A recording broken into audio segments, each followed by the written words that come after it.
जय हिंद साथियों। कैसे हैं आप सब। स्वागत है आप सभी का आपके अपने ऑनलाइन यूट्यूब चैनल एपिसोड्स में। मैं आपको अपना साथी रवि कुमार आप सभी ऑनलाइन प्रिपरेशन करने वाले सभी साथियों का स्वागत करता हूं। साथियों, आज की वीडियो में हम बात करने वाले हैं यूपीएससी ने जो भर्ती जारी की है इस बार, यानी कहने का मतलब ये है यूपीएससी आईएएस 2023 का न्यू नोटिफिकेशन आप सबके समक्ष आ गया है।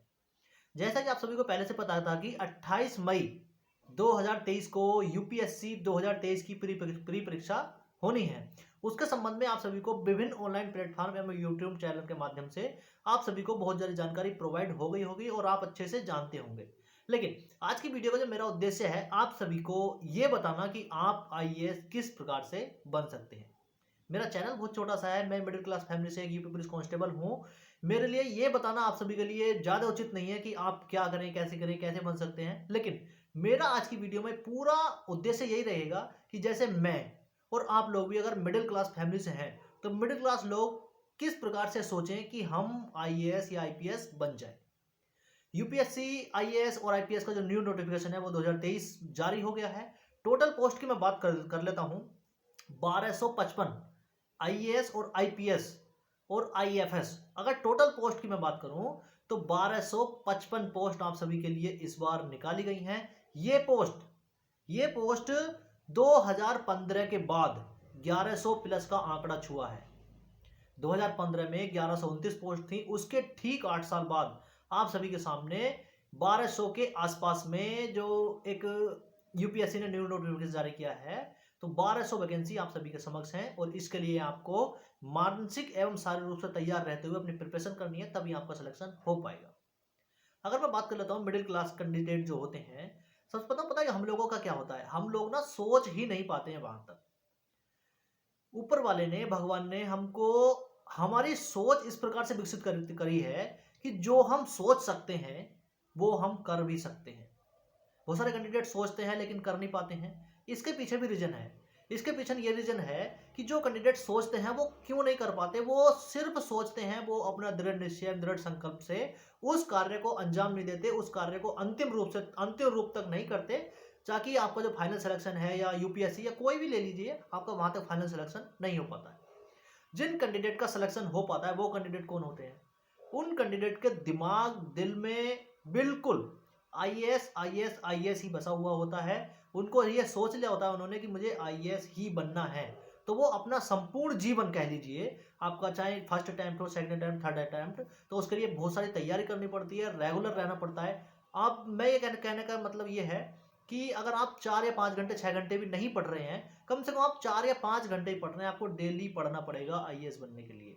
यूपीएससी परीक्षा क्लियर करने के लिए आपको नियमित रहना पड़ेगा अपनी पढ़ाई के साथ, अपने शरीर के साथ और अपने कर्तव्यों के साथ। अगर मैं बात करता हूँ आईएएस की, तो आईएएस कोई पढ़ के ही नहीं बन जाता, या ये कह लीजिए कि हम ग्रेजुएशन कर लेंगे तो अब हम आईएएस बनेंगे, नहीं। आईएएस की तैयारी हमारी कक्षा प्रथम, कहने का मतलब क्लास फर्स्ट से आप सभी की आईएएस बनने की तैयारी स्टार्ट हो जाती है। बहुत सारे कैंडिडेट आईएएस बन जाते हैं, बहुत सारे कैंडिडेट आईएएस नहीं बन पाते हैं। कुछ कैंडिडेट सोचेंगे भैया आप यूपी पुलिस कांस्टेबल है, आप क्यों बता रहे हो ये वाली बात। मैं मानता हूँ इस चीज़ को कि बहुत सारे अच्छे ऑनलाइन प्लेटफॉर्म के माध्यम से, बहुत सारे अच्छे टीचर के माध्यम से आप सभी को ये जानकारी प्रोवाइड हो गई होगी। लेकिन जैसे मैंने पहले कहा था कि एक मिडिल क्लास कैंडिडेट किस प्रकार से सोचे कि वो भी आईएएस बन पाए।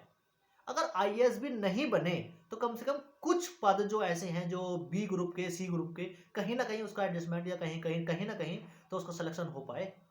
ठीक है, कम से कम मैं ये कहने की कोशिश कर रहा हूं कि आप को उस प्रकार से सोचना चाहिए, कम से कम इतना बड़ा सोचना चाहिए कि वो कहीं ना कहीं तो पहुंच जाए, कम से कम वहां ना पहुंचे तो।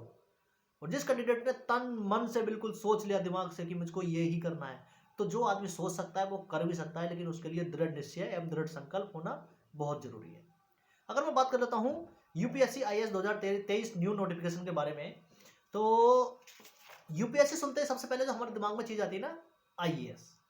एक आईएएस जो होता है ना, वो एक प्रकार से साम्राज्य है, जो एक डिस्ट्रिक्ट होता है उस साम्राज्य का स्वामी होता है एक प्रकार से। ठीक है, तो यूपीएससी के ध्यान में आते ही डायरेक्ट हमारे मन में आता है कि आईएएस।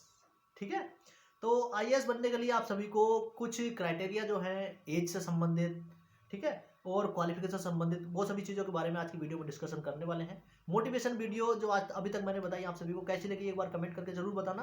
किसी प्रकार का आपका कोई सवाल हो मुझे जरूर कमेंट कर सकते हैं, मैं पूरी कोशिश करूंगा आप सभी के सवाल का जवाब देने के लिए।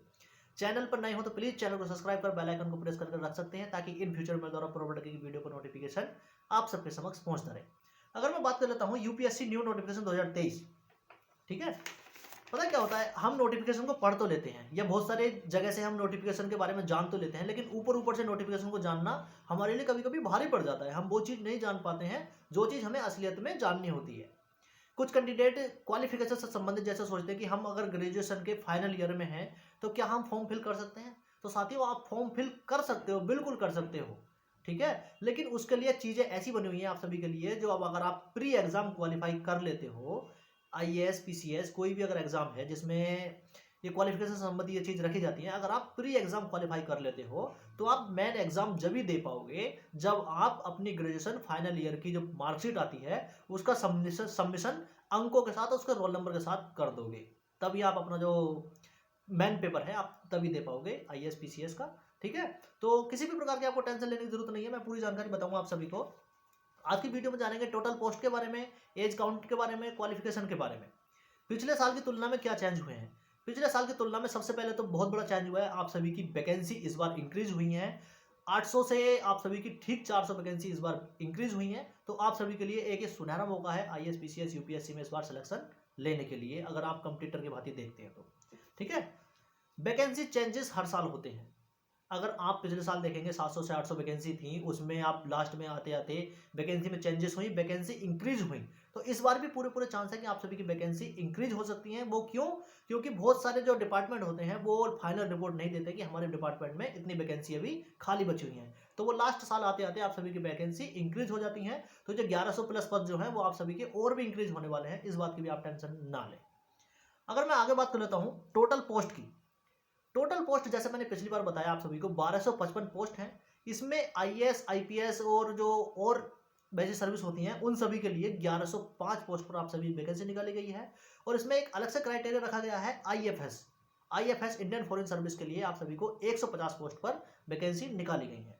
अगर मैं बात कर लेता हूँ एज काउंट, एज काउंट में किसी प्रकार के कोई चेंजेस नहीं हुए हैं। 21 से 32 साल जनरल कैटेगरी के जो कैंडिडेट है 21 से 32 साल आप सभी की एज होनी जरूरी है, तभी आप फॉर्म फिल कर पाएंगे। एज काउंट की मैं बात कर लेता हूँ, एज काउंट कब से होगी, तो 2 अगस्त 1991 से आप सभी का जन्म बाद का होना चाहिए, उससे पहला नहीं होना चाहिए। 2 अगस्त 1991 से। अगर मैं बात करता हूँ 1 अगस्त 2002 के बाद का भी नहीं होना चाहिए। 1 अगस्त 2002 से अगर आपका बाद में जन्म हुआ है तो आप फॉर्म डालने के लिए एलिजिबल नहीं हो। इससे पहले आप सभी के नहीं, अगर आप जन्म लिया है, आपको पैदा हो, आपकी जो एज काउंट है वहां से हो रही है, तो आप फॉर्म फिल कर सकते हो, किसी पर कोई टेंशन की जरूरत नहीं है। अगर मैं बात कर लेता हूँ क्वालिफिकेशन की, तो आपका किसी भी मान्यता प्राप्त संस्थान से, उत्तर प्रदेश हो, कोई सा भी स्टेट हो, आप किसी भी मान्यता प्राप्त संस्थान से आपका ग्रेजुएशन होना जरूरी है, आपका बीए होना बहुत जरूरी है, बीए बीएससी, आपका कहने का मतलब जो स्नातक आप सभी का होना बहुत जरूरी है। कोई कैंडिडेट कहेंगे कि अगर हम अपेयरिंग में हैं, BA final year BSc final year में है, क्या हम फॉर्म फिल कर सकते हो? जी हाँ, आप अपना रिजल्ट आने तक या रिजल्ट आने से पहले आप अपना फॉर्म फिल कर सकते हो। लेकिन अगर आपने प्री एग्जाम क्वालिफाई कर लिया है तो मेन एग्जाम के लिए आप सभी को अपनी फाइनल ईयर की मार्कशीट, अब उसका रोल नंबर और उसके अंक डालने वहां पर फिल करना बहुत जरूरी है, तभी आप मेन एग्जाम दे पाओगे। अगर मैं बात कर लेता हूँ एग्जाम, एग्जाम की प्रक्रिया क्या क्या होती है आप सभी को पता है, इस बारे में मैं नहीं बताऊंगा आप सभी को, इस बारे में आप बहुत सारे अच्छे अच्छे टीचर से आप जान सकते हैं। आप सभी का प्री एग्जाम होता है, प्री में आप सभी को जीएस पेपर फर्स्ट और जीएस टू को जैसे हम सी सेट बोलते हैं, सी सेट में हमको 33% अंक लाने बहुत जरूरी है। दोनों पेपर जो प्री एग्जाम होता है उसमें 200-200 नंबर के होते हैं, सी सेट में आप सभी को 33% नंबर लाने बहुत जरूरी है। मेन एग्जाम के बारे में मैं बताऊँ आप सभी को, तो सबसे पहले आप सभी का आता है हिंदी एवं इंग्लिश, इसमें आपको क्वालिफाइंग मार्क्स लाने होते हैं। उसके बाद आता है एसए के बाद में जीएस फर्स्ट, जीएस2, जीएस3, जीएस4 के 4 पेपर होते हैं। उसके बाद की मैं बात कर लेता हूँ, आपके जो ऑप्शनल सब्जेक्ट होते हैं उसके 2 पेपर होते हैं। उसके बाद फाइनल हो जाता है आप सभी का इंटरव्यू, तब आपका सिलेक्शन हो पाता है। कितने कैंडिडेट प्री एग्जाम क्वालिफाई करने के बाद मेन एग्जाम में बैठेंगे, तो ये वैकेंसी पर निर्भर करता है। जैसे आप सभी की 1105 वैकेंसी है, तो इसका 12 से 13% कैंडिडेट मेन एग्जाम के लिए क्वालिफाई होंगे। कहने का मतलब ये है कि अगर जैसे वैकेंसी आपकी जैसे 1100 है, 1200 लेके चलते हैं हम, तो 12 ढाई 120, कहने का मतलब 13 से 14,000 कैंडिडेट आप सभी का मेन एग्जाम देंगे। मेन एग्जाम के बाद इंटरव्यू के लिए कम से कम जितनी वैकेंसी है उसके 2 गुना कैंडिडेट इंटरव्यू के लिए बुलाए जाते हैं, तब उनमें से आप सभी का फाइनल सिलेक्शन होता है। एक बहुत लंबी प्रक्रिया है आप सभी के लिए। आपको एक बहुत अच्छे टीचर से कंसल्ट करने की जरूरत है, बहुत अच्छे प्लेटफॉर्म पर जाने की जरूरत है, ताकि आपको एक वो अच्छी जानकारी मिल सके, वो आप अब जानकारी प्राप्त कर सकें, ताकि आपको इन फ्यूचर आपका जो फाइनल सिलेक्शन है यूपीएससी का, जो आप सपना नहीं देखा है वो देख पाए और आप जो है अपना सिलेक्शन यूपीएससी में ले पाए। मैं अपने YouTube चैनल के माध्यम से आपको अन्य किसी YouTube चैनल के या अन्य किसी अच्छे टीचर के सुजेस्ट क्यों कर रहा हूँ, क्योंकि मेरा चैनल एक छोटा चैनल है। मैं वही जानकारी आपको प्रोवाइड करवाता हूँ जो मुझको पता है, एक ऑथेंटिक जानकारी प्रोवाइड करवाता हूँ, ये बात ठीक है। लेकिन आपको इससे भी ज़्यादा जानकारी, इससे भी ज़्यादा पढ़ाई करने की जरूरत है, इससे भी ज़्यादा रेगुलर रहने की जरूरत है, ताकि आपका सिलेक्शन जो है वो हो पाए। ठीक है, तो आज की वीडियो में बस इतना ही। मिलते हैं किसी अगली वीडियो में नए टॉपिक और नए जानकारी के साथ। मेरी वीडियो अगर आपको अच्छी लगी हो तो आप मेरे चैनल को सब्सक्राइब कर मेरे साथ जुड़ सकते हैं। ठीक है, मेरे चैनल को सब्सक्राइब कर सकते हैं। आपका यही प्यार पाने के लिए मैं आपको एक बार फिर नई वीडियो प्रोवाइड करूंगा, उसके लिए आप सभी को मेरा इंतजार करना पड़ेगा। तो साथियों, आज की वीडियो में बस इतना ही। मिलते हैं किसी अगली वीडियो में नई टॉपिक और नई जानकारी के साथ। तब तक के लिए बाय बाय, टेक केयर, जय हिंद।